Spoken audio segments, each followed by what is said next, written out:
Good afternoon, everyone. Thank you for joining us today for this presentation by Karen Truman and Elaine DeLude. Before we get started, I just want to let you know, please post your questions either in the chat or the Q&A, and we'll get to those toward the end of the presentation. You guys are in for a really fun presentation. This is going to be great.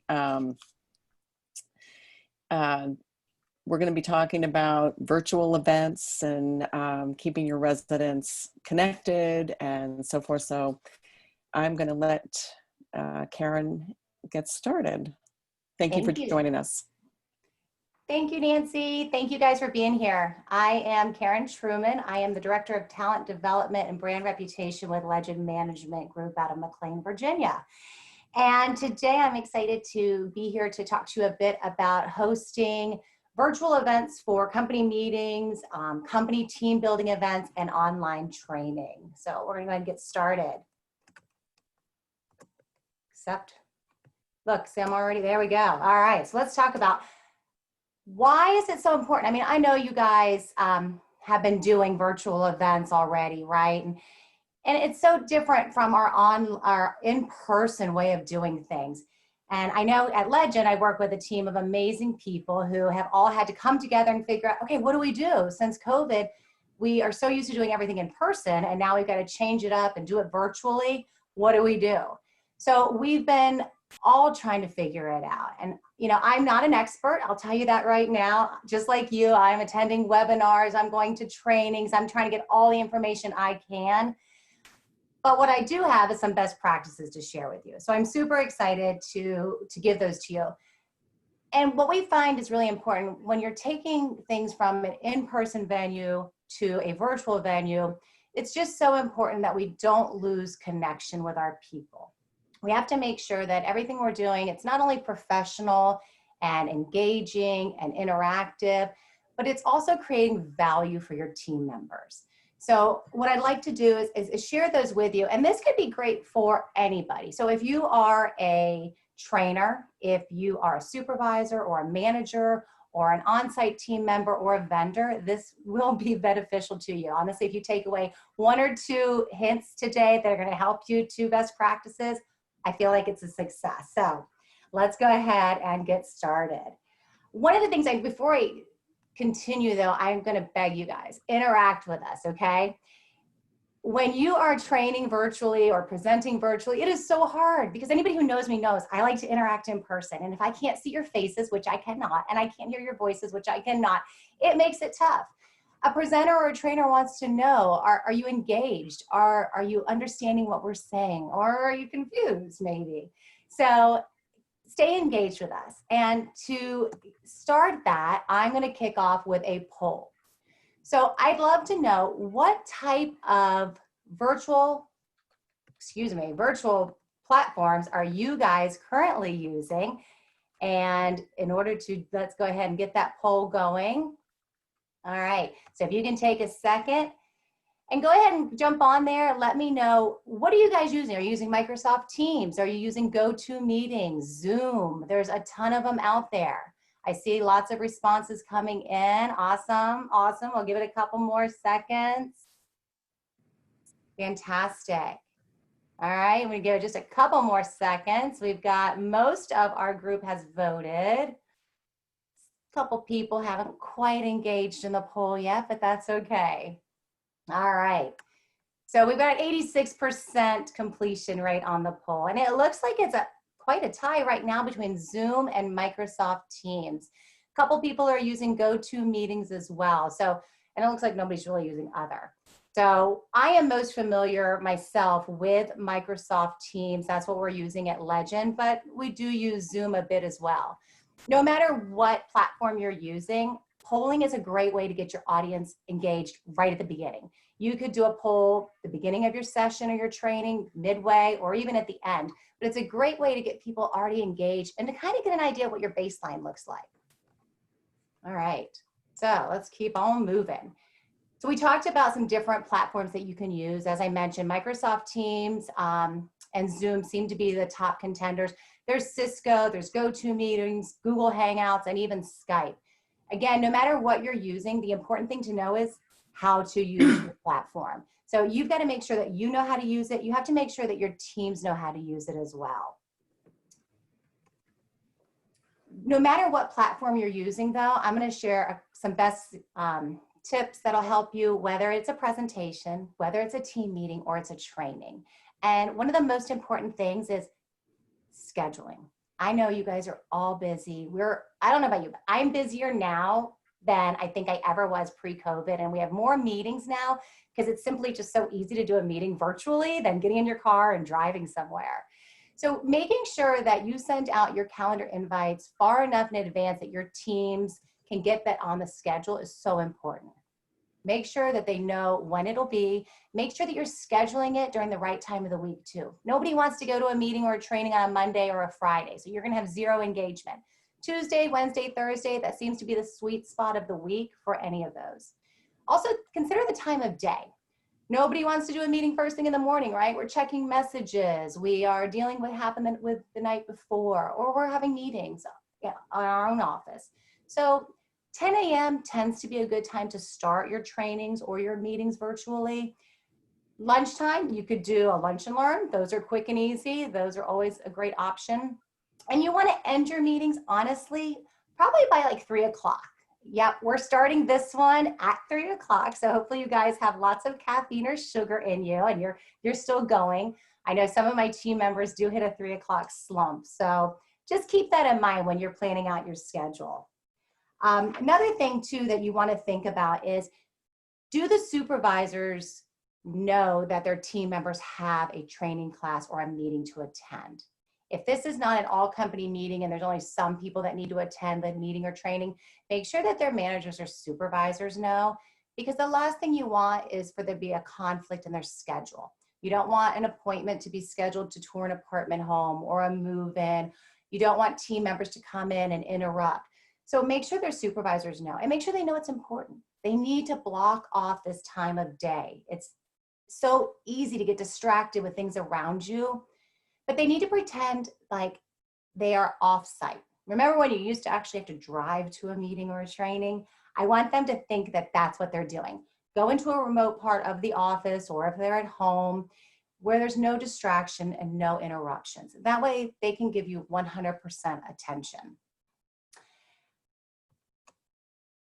Speaking of attention, you guys may have seen this before, but there was a study done by Microsoft that said that an adult has a shorter attention span than a goldfish.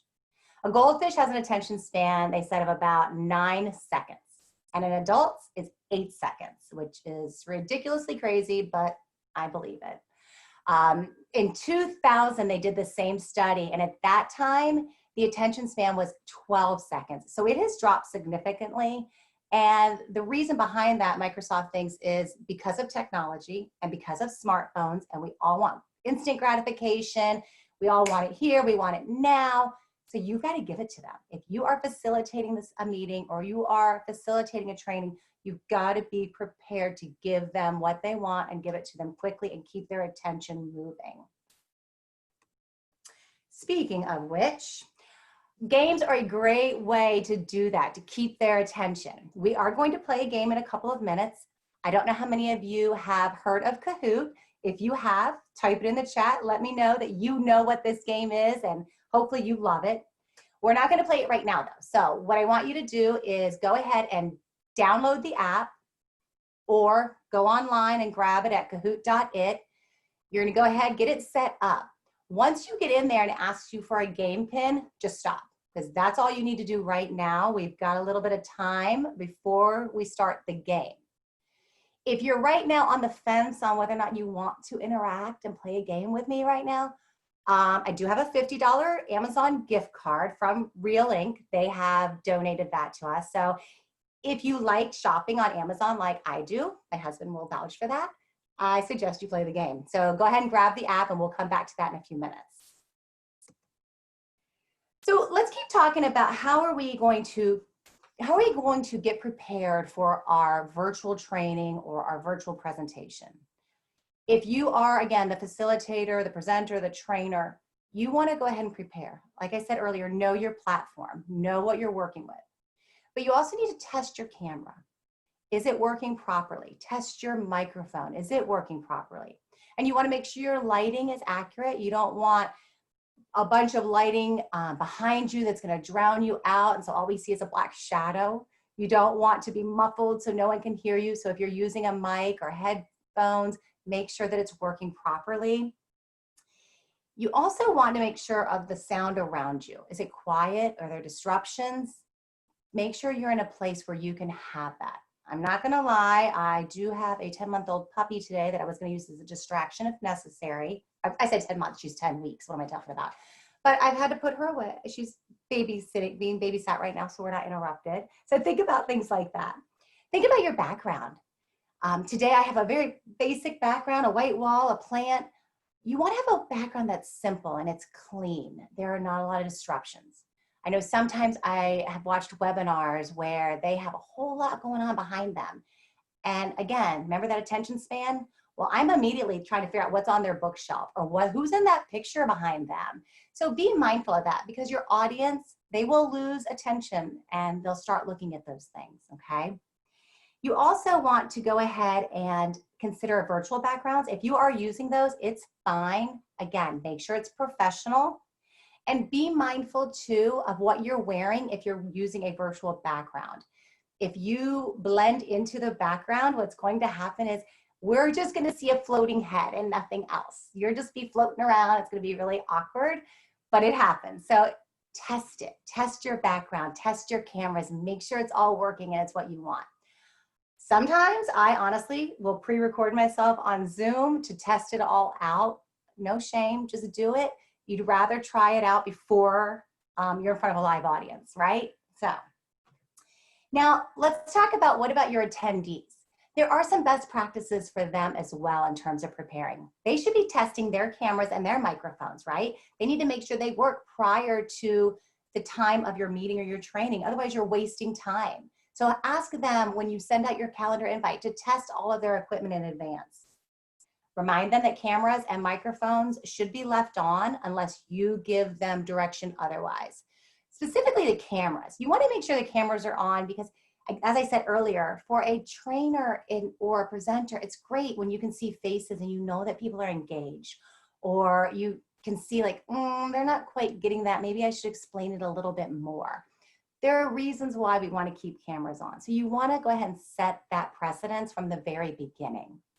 In terms of microphones, you could go ahead and mute everyone and then just tell them to turn the microphones on when they have questions, because you don't want to have a lot of background noise, especially if they're in their offices, okay?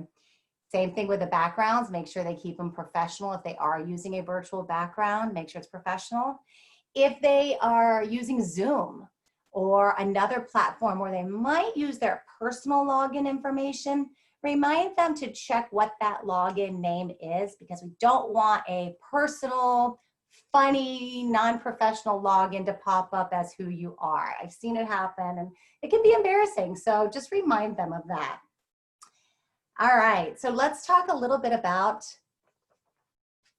if you don't have the camera on. I'm not gonna lie, guys, when you're telling people to turn the camera on, this is what people think, right? They think, well, if you have the camera on, you're professional and you're ready to go. And if you don't have the camera on, either you're not paying attention, you're not engaged, or maybe you haven't showered in a couple of days. I don't know, but we all know Keanu looks much better with his video on.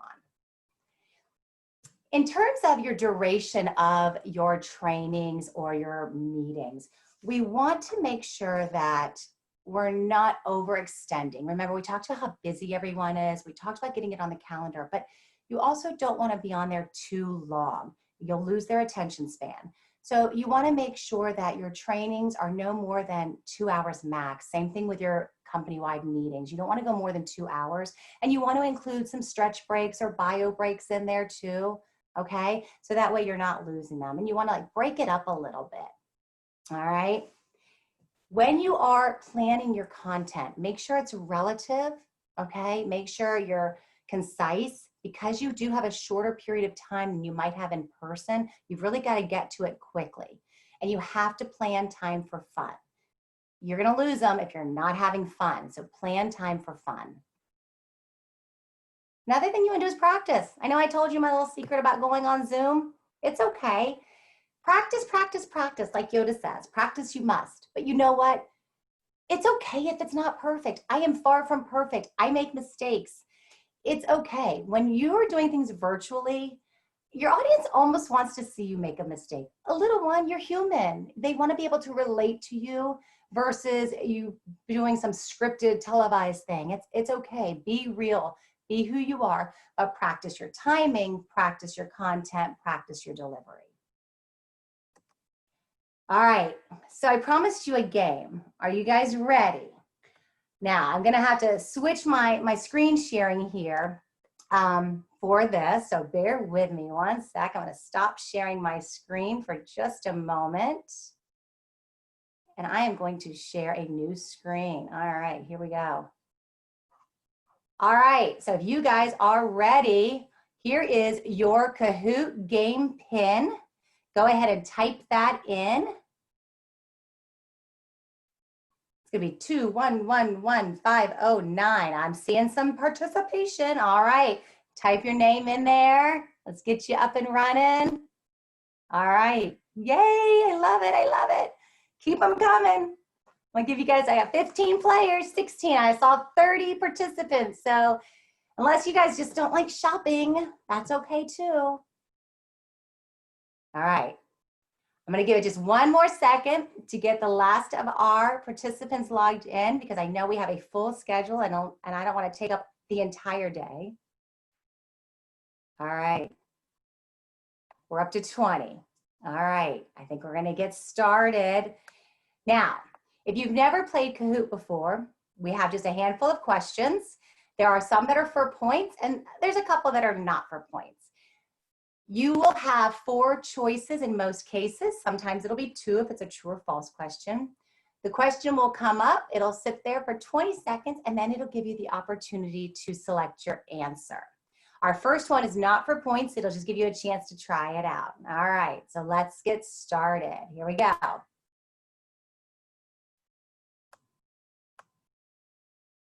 And the countdown. All right, this is a poll question. Who's ready to win a $50 gift card? Come on, guys.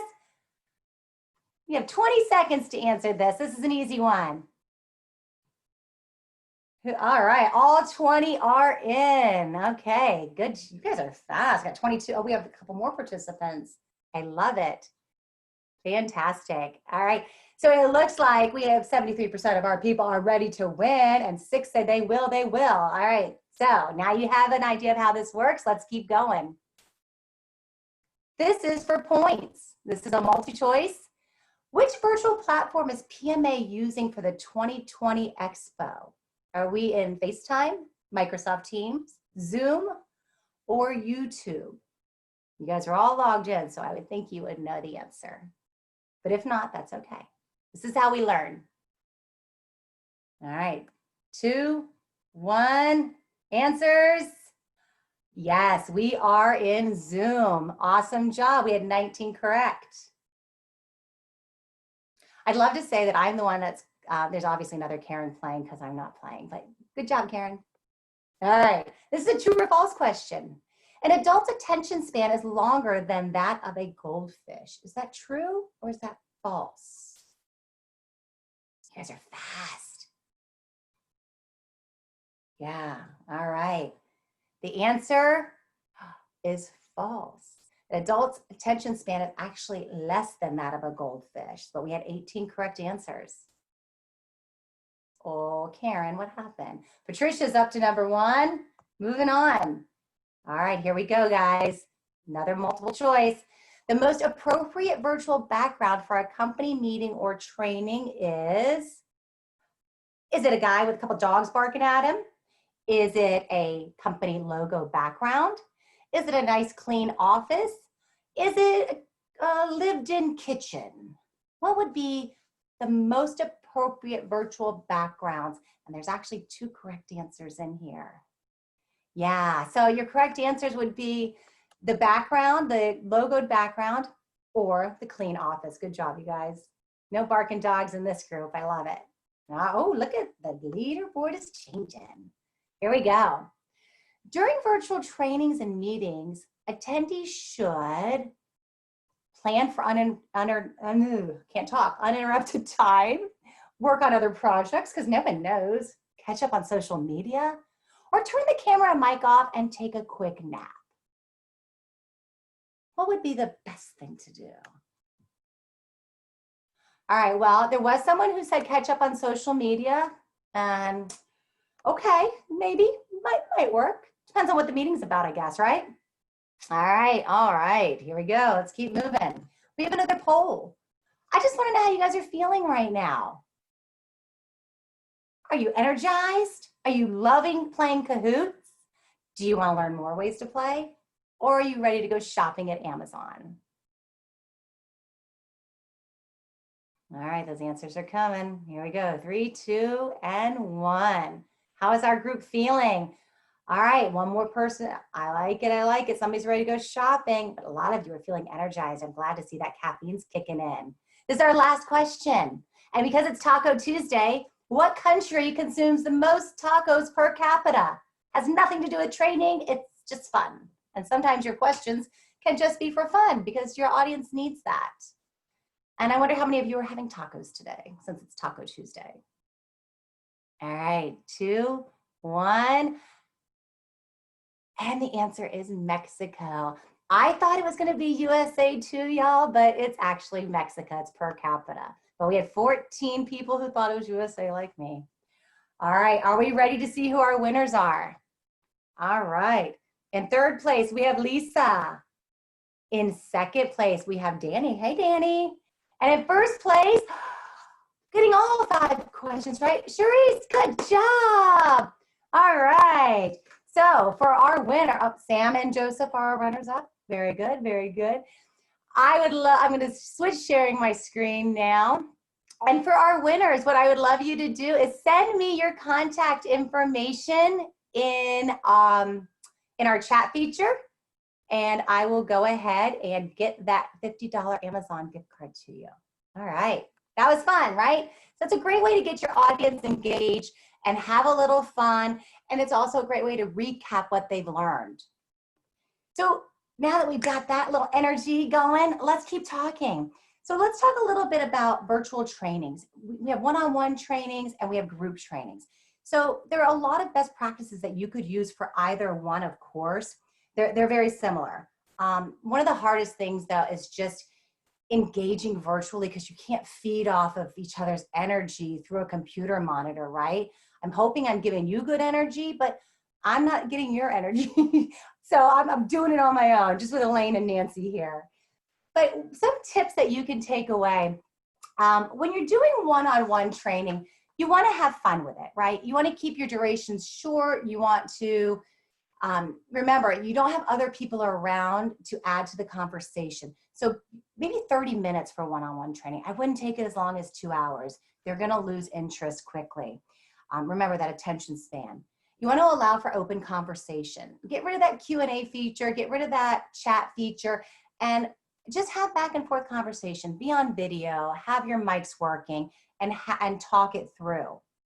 And you know what, let them drive whenever possible. When you're doing one-on-one training, especially if it's something related to like systems trainings, share your control of the computer with them and show them how to do things, then let them do it. It's such a great way of learning. I know for us at Legend, there's a lot of trainings that were in person, they're now virtual, and some of them are going to stay virtual because we've just learned how valuable it can be. Now, when you are in group trainings, a little bit different, right? You want to go ahead and you want to keep the numbers fairly small. You want to make sure that no more than 10 people, or you might lose control, or people aren't going to feel comfortable talking, asking questions, and sharing. So around 10 people is a good number for your group trainings. And if you can have two facilitators, one that can run production and one that can actually present, that's helpful. I know my team would tell you that they do a lot of trainings that way, and it works really well. That way, whoever's presenting can see the audience, can see their attendees, and really be able to engage with them better. make sure you're explaining the Q&A feature and the chat feature and encouraging them to utilize it. You want to have as much open conversation as possible, but you can't always have everybody unmuted because you might be information sharing. If you can use breakout rooms, do it. Kahoot, Zoom does it, and Teams also has breakout rooms. If you're using Microsoft Teams and you haven't discovered how to use that, reach out to me. I'd be happy to show you. So there's some workarounds, but it's a great way to get small group environments where people are more apt to share and interact with each other and not just listen to you. It gets boring after a while just listening and listening, right? And you want to also encourage new relationship building. We found that people who are in different regions around around our area are building relationships through virtual trainings and meetings because they might not have ever really got to hang out together before, and now they can. So you want to encourage that. You want to add fun. I know I said earlier, make time for fun, but do it. Have some fun pictures. This picture right here, I love. It has nothing to do with training, but it's super cute and it makes me happy, and hopefully it makes you happy. Have some fun visual. Make it creative. Go back and forth between videos and PowerPoint and your own self presenting. You want to change it up. If you can have more than one presenter, that's even better because the change of face, the change of voice inflection will keep your attention span of your audience a little bit longer.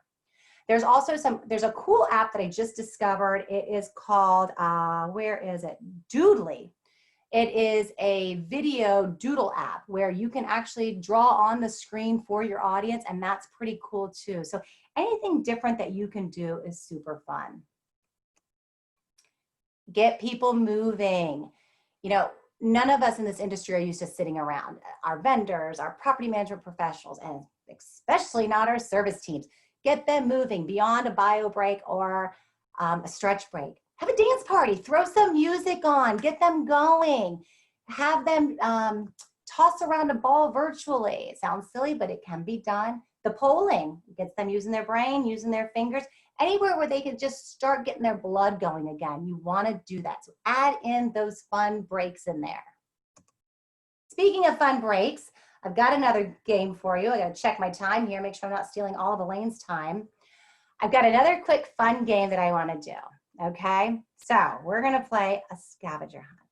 Some of my team members at Legend recently did this for our mentorship mixer. It was a virtual mixer. It was so much fun that I thought I would have you guys do it as well.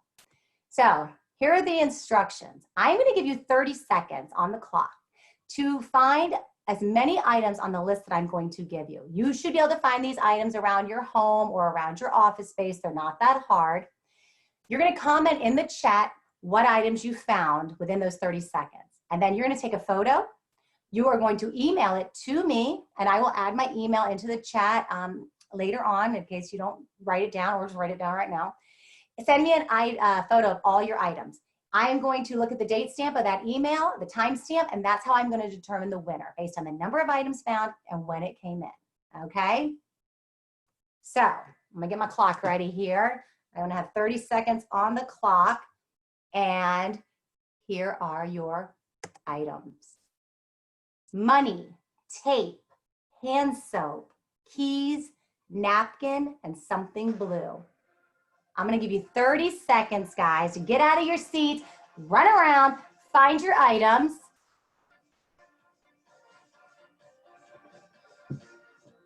"30 seconds isn't very long. Did I tell you I have another prize for this, by the way? People love prizes. I don't even know if any of you are still at the camera. You're probably all running around. 2, 1, and time is up, you guys. Time is up. All right. If you need to go ahead and get a picture of your items and send that over to me. Again, it's atktruman@legend-mgt.com. I'll put that in the chat. Get me those items. We do have a prize donation from apartments.com, and it is a charging pad, which I want one really bad. Have prizes. When you do things like this in your meetings and in your events, have prizes. If you're competitive like my bunch, you're going to want prizes. All right? So Couple last things before I'm going to turn it back over to Elaine. Remember, when we're doing virtual trainings or virtual meetings, we've got to make them fun. We've got to make them engaging, but we still got to keep to the content, right? Sometimes you're going to go a little off, like a scavenger hunt, but then you could do things like Kahoots or polling, which will bring it back to the subject matter. Ask for ideas. If you guys have ideas, please share them in the chat. As much participation as you can get, the better, and have fun. Now, before I turn it back over to Elaine, real quick, I want to go over a couple more things. Virtual company events and team building. I don't know about you guys. I miss my Legend family so much, and I hate that I can't get together with all of them. So we're doing it virtually. And some ideas of things that you can think about when you're doing these virtual events, you can do virtual platforms like this. I know Microsoft Teams has a live event, Zoom has a live event. Or you could do it just in a meeting platform where you can see each other's faces. But you want to try and get everybody together if you can. And think out of the box. Ask your teams, like, what do they want to do? I'm sure if they have a great idea, you can figure out how to do it virtually. Just pulling them together is what's important. They want to know that you care and that you're connected to them. I would suggest virtual motivational speakers or industry experts. It's amazing. I'm going to give you a few ideas of people you can reach out to, but if you have someone great in the industry or someone that you know that's a great motivational speaker that will inspire your people, put it in the chat group. Make sure you share it with all attendees though, so everybody can enjoy that. A couple people that I know that we've used, Sam Glenn, he's a motivational speaker. We've used him in person and virtually. Leah Nicole Smith, she's with Satisfax. Not a plug for Satisfax, I don't know who uses them. She's a fantastic industry expert. Kara Rice and Jen Picotti have both spoke with us and for Legend, and they are fantastic. Jill Christensen, she is the author of the book, If Not You, Who? She did our first virtual session for our leadership team after COVID hit. Ramel Anakin is an industry legend. And Valerie Sargent, she does some great stuff on emotional intelligence. She's another great one.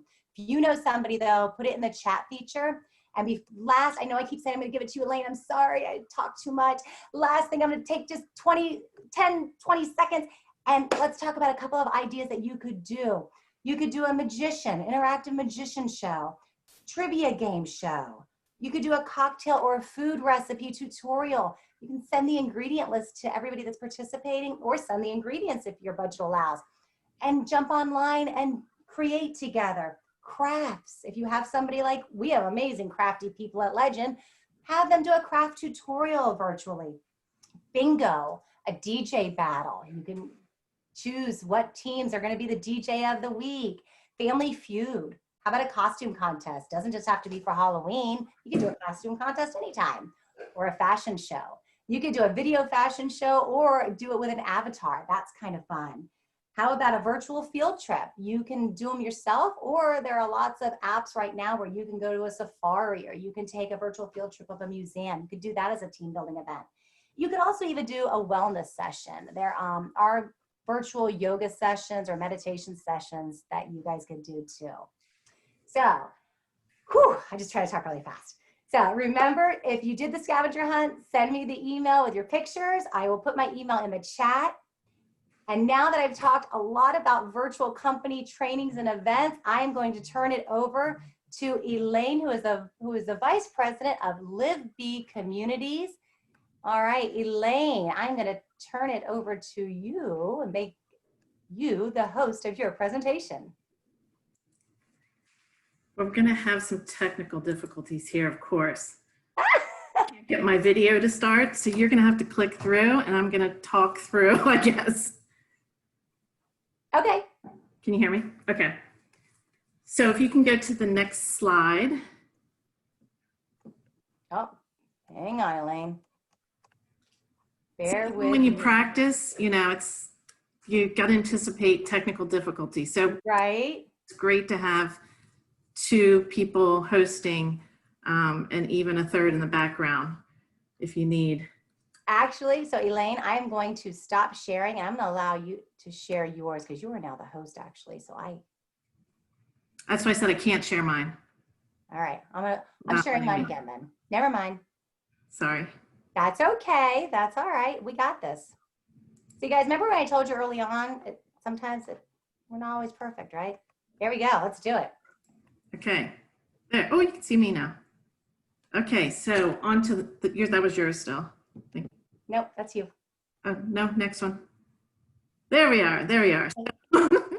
Virtual resident events. I'm so excited to be here with you guys this afternoon, and thank you guys so much for giving us a piece of your day so that we can share this information for you.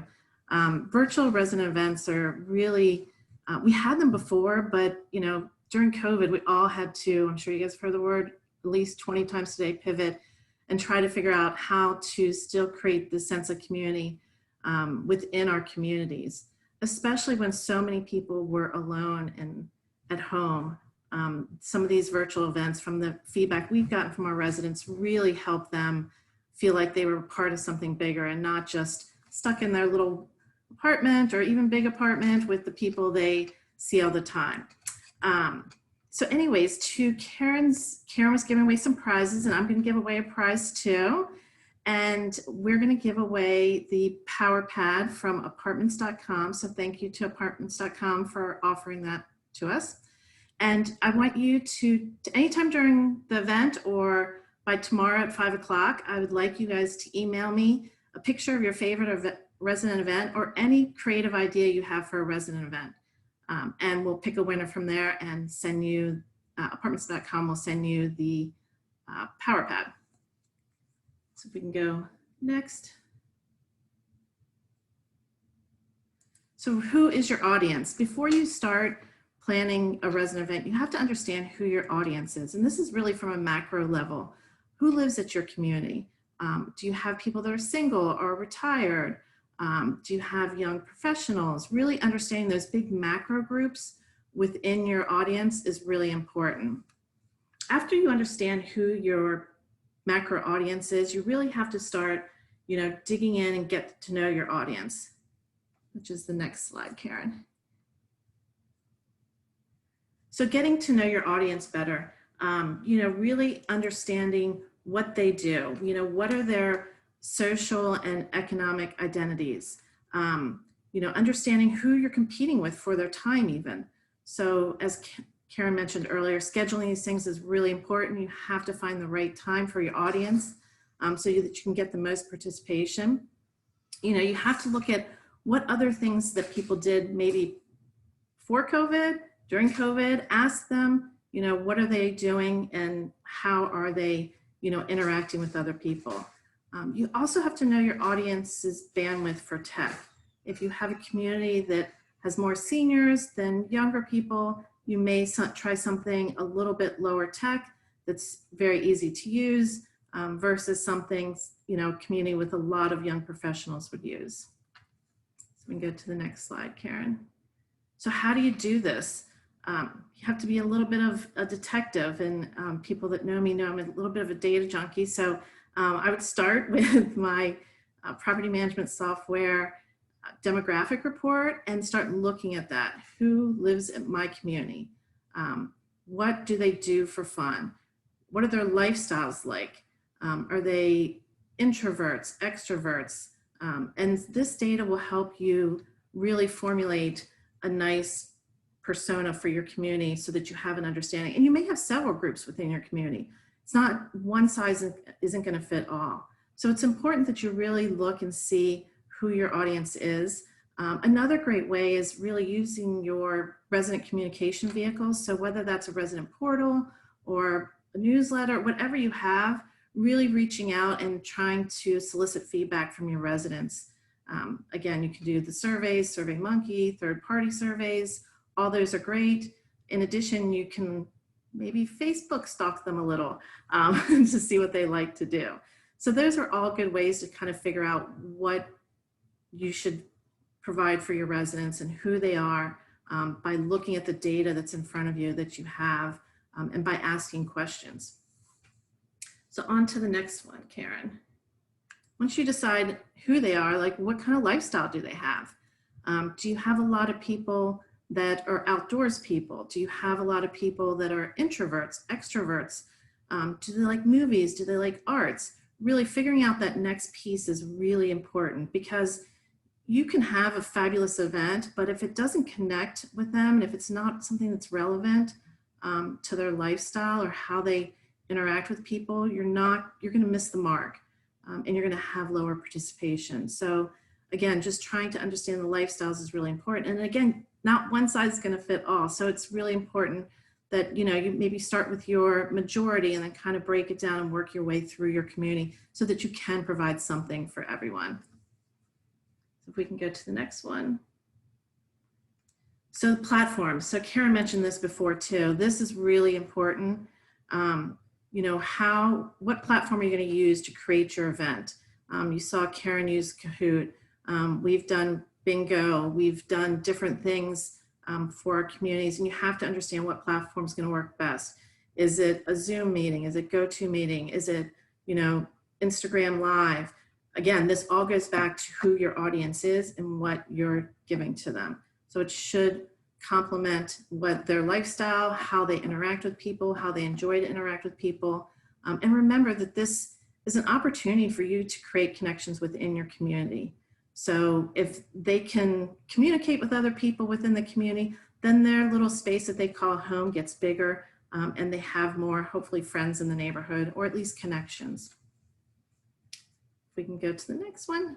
So making sure your message is clear and direct. So you want to make sure that however you're promoting your resident event, that you have something that is attractive to your resident, that the message resonates with your resident, that it speaks to them, that you're speaking the same language as they are. It's important that that message is very clear and concise, because people don't read long things. So if it's a whole bunch of text you're using to promote your event, it's typically not going to work very well. We can get to the next. So practice, practice, practice. We encourage you to have dry runs beforehand. If you have a community that maybe is not as tech savvy, I would encourage you to get a small cohort of them together and ask them to practice it with you and see how it goes, and see if it's something that's feasible for your community and something that they would be able to interact with. But the more you practice, the better off the program will be, and the more enjoyment the residents will get out of the event. So there's lots of different events. Karen mentioned some of them earlier, but there's tons of different events. If there's food and art, Karen mentioned a cooking class. We've been successful in doing several cooking classes. You can offer to, like Karen mentioned, send them the ingredients, or you can just send them the ingredient list. Same thing with art. If there's resources required, it's important that you give them that information up front so they have those resources to participate in the same way, in the way you want them to. So this is, Karen also mentioned this one. This one is one of my favorite at the zoo, but there's museums and all sorts of stuff. There's great partners, especially in the DMV area. We have lots of opportunity to bring things to our residents, such as museums and the fine arts. So, this is a great opportunity for you also to, cross promote. So if you are going to do something with, say, the zoo, you can send out some swag before or after the event that ties into that event. And there's all sorts of fun stuff you can do, especially with the zoo. Comedy, I think everyone needs a little levity these days. There's tons of comedians out there. They're not working at nightclubs, so you may be able to get a deal, especially if you do it at several communities. The dance instructors, there's a ton of those available as well. Again, they're dance studios. Not all of them are fully opened. And maybe they're trying to recoup some dollars from being closed during the strict lockdowns. But this is a great way to provide your residents with an opportunity to get up and exercise, and maybe even while your facilities, if your facilities remain closed still, provide them a different way of exercising, because they're upset that our fitness centers closed, but you may have these different types of programs available to them. Karen mentioned yoga. I did the yoga this afternoon with Power for Life. They were great, super easy to do, super easy to facilitate. So go to the next one. Dance party. Also, PMA had a dance party for the program today, and I believe tomorrow. But local DJs, again, are not working in clubs. It's a great opportunity to create your own playlist, have your residents create a playlist, have the DJ play it in a fun way, share the playlist with your residents. Again, trying to create that interaction and that engagement with your residents so that they find participating in the events valuable and useful. There's also a gentleman by the name of Dr. Dance, if you haven't seen him. He's a fun one too. So again, there's tons of people out there that you can reach out to for a dance party. Escape rooms, you can build your own. If you have a lot of Sherlock Holmes and people in your office, they may be interested in building their own, but there's, again, lots of escape rooms that are now doing virtual. This is a great way to build competition within your community. So you could do it by floor, you could do it by building, you could even do it amongst your teams if you're planning, as Karen mentioned, a team building event. So lots of opportunities for fun there, and also lots of opportunities to do a little tiny swag gift for them when it comes to sleuthing around. Networking, this doesn't have to just be with professionals. There's a lot of people that are out of work right now, and providing an opportunity for them to be better and whatever that means for them. So maybe they want some tips on resume writing. Maybe they want somebody to look at their resume.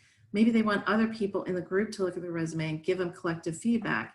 Maybe they just want to expand their professional network. This is a great way to pull those people together and really try to help them and help their lives improve. And really, if they want to move up within a certain career, again, just expand their net.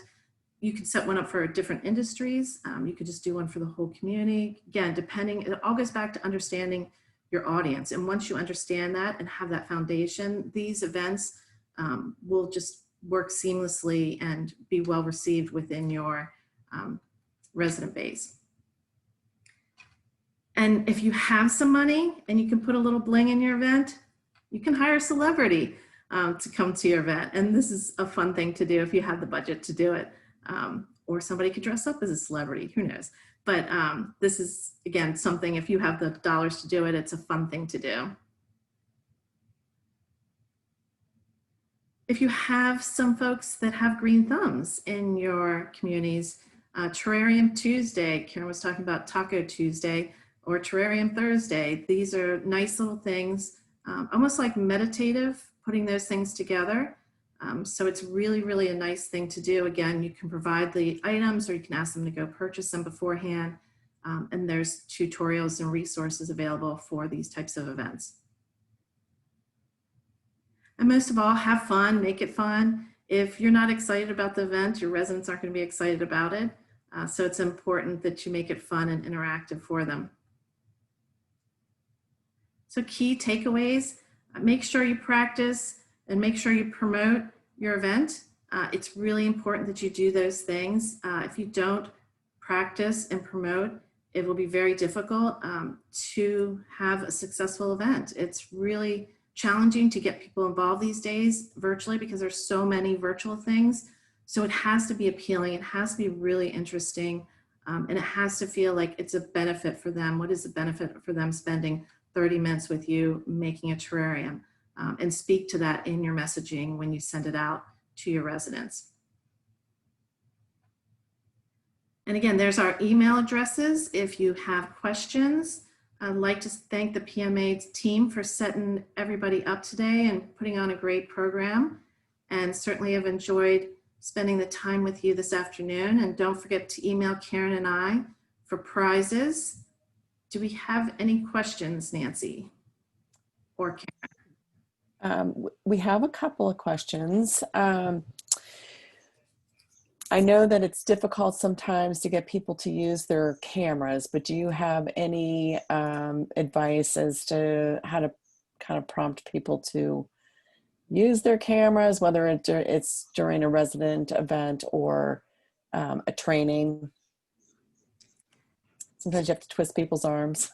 Yeah, so I'll answer that, and Karen, you can answer too. So I found that if you can, first of all, you ask them in the very beginning, and if they really don't want to do it, the second time try by introducing some type of prop into it where they are showing us what they're wearing. So something like a hat is super easy. And you may have a prize for the funniest hat, or the hat, you have a mystery color and you're going to award a prize for the person, that first person has a blue hat. So something like that to try to get them to turn on their camera. I love that. And funny thing is, I can't turn my camera on right now because I gave up the hosting rights. Not because I don't want to, guys. I just can't.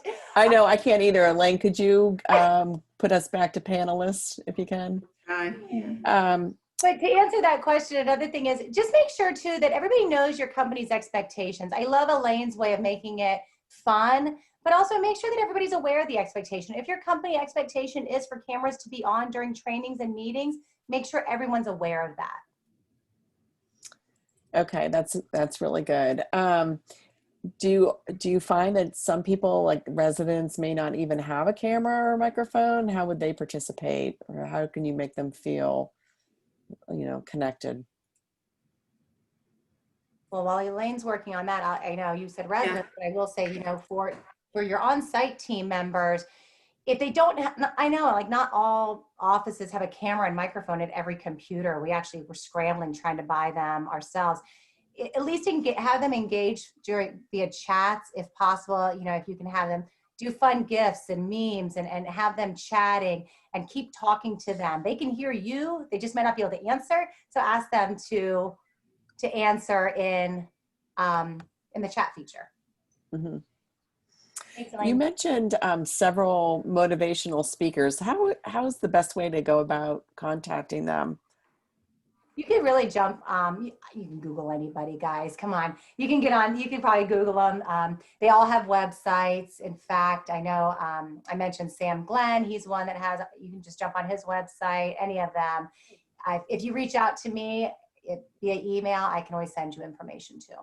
Okay, and that brings me to another question. Could you please share your emails again? Maybe put them in the chat or share your that one slide again. Sure. Yeah. I will share that last slide again. And I think it's really fun that you were awarded prizes today. I just want to double check. There was one for Kahoot, right? And there was one for the Scavenger Hunt. Is that correct? That is correct. And then there's one more that I gave away, that I will be giving away. Okay. For whoever sends me the best resident event picture or idea. And again, our prizes are compliments of apartments.com and RealLink. So thank you to those folks for providing those for us to make our program a little bit more fun. yes.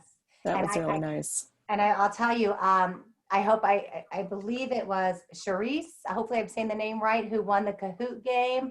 So make sure I have your information and I will go ahead and get you that Amazon gift card. And then our winner for the Scavenger Hunt, I had a ton of emails. I was trying to check them on my phone while Elaine was talking.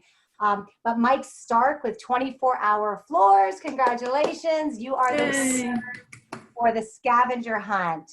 So we'll get I have your email address. I'll reach out to you to coordinate getting you the power pad from apartments.com. How nice. That's awesome. Hey, Mike. That is great. This has been so much fun. I don't see any other questions, but if anybody has one, now is the time to post in the Q&A. I'll just take this moment. You were talking about getting up and moving for sure. Yes, we do have the dance party tomorrow with Emily of Hot 95, no, excuse me, Hot 99.5. And we also have yoga, like Elaine mentioned, which was, I was sitting in on that today. I'm not really dressed for yoga today, but It was good. It looks like a lot of fun. I've never been to a yoga class before, but I was just saying the other day, I think it's something that I'm going to start doing, especially as colder months start coming. So it was more stretching. So people don't be afraid if you've never done yoga before. It was definitely a lot more just stretching. So you're not going to have to do like the pelican or anything crazy like that. That's my kind of yoga, stretching. I like it. So yeah, so there's a lot of great things going on tomorrow.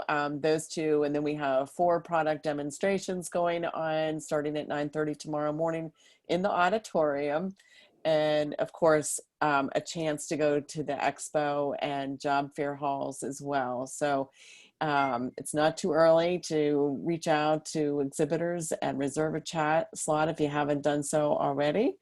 It's a great way to, just get it on your calendar for the day. Yeah, and for those that are looking to work with fun people like Karen and I, we have a booth in the job fair, so come see us. Yes. Yes, we're there. Yeah, so that's a really great opportunity, and there's a lot of jobs posted. So if you're looking for a new position, or if you've had to change careers or whatever, there's something for everybody in there. All sorts of different kinds of jobs. So that's great. And thanks, Nancy, for Yes, thank you. moderating our session today, and to PMA for making sure that the expo still went on in spite of COVID. And it's been great. Yeah, absolutely. I mean, we definitely would love to be able to see everybody in person, but this is the next best thing. Yeah. So thank you, everybody, for attending today. This has been a really fun session. Thank you so much, Elaine and Karen. I really appreciate it. Thank you. Thank Take care, you, guys. guys.